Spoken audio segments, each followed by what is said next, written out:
Hi friends! So today we're going to be looking at plot again with another familiar book that we read last week. So we're going to be finding the plot of Clark the Shark. I hope you remember that story from last week. And we're going to be using our same roller coaster graphic organizer or roller coaster model that shows us an easier way to find the plot, which remember, plot are the events in the story. And we break them down by looking at the beginning of the story and where we see who are the characters and where the setting of the story takes place. Then we go up our roller coaster to the middle of the story where we find what the conflict is or what the problem is.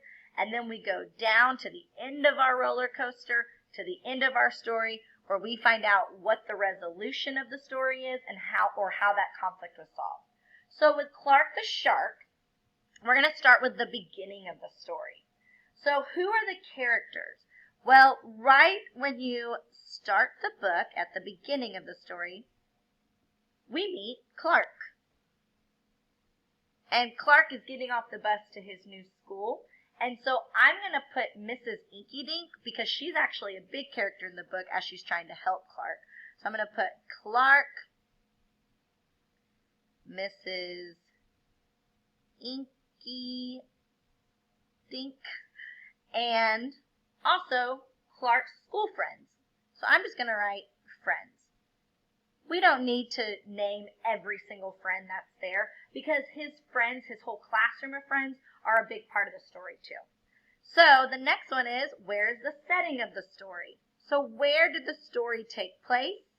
Well, the majority of the book took place at school, at Clark's school. You can even go back in the story and write down the specific name of his school. That would be better. So now let's go to the very top, to the middle of our story, which is, what is the conflict in the story? What's the problem of our story in Clark the Shark?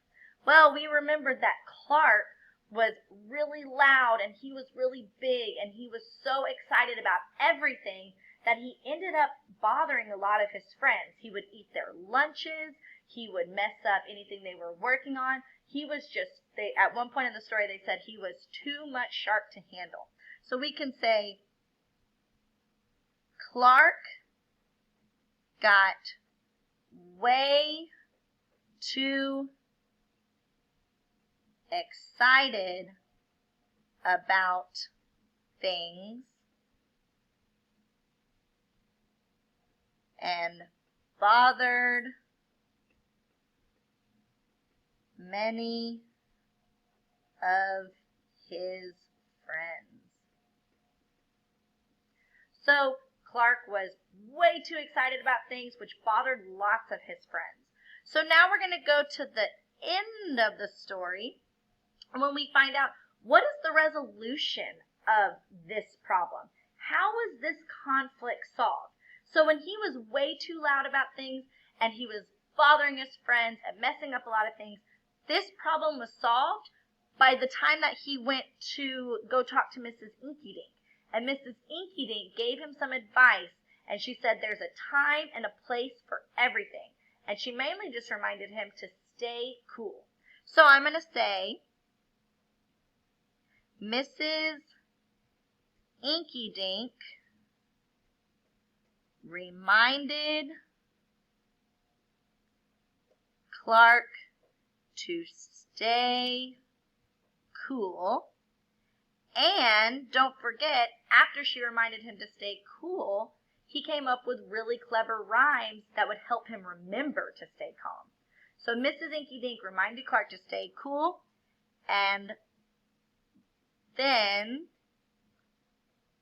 Clark created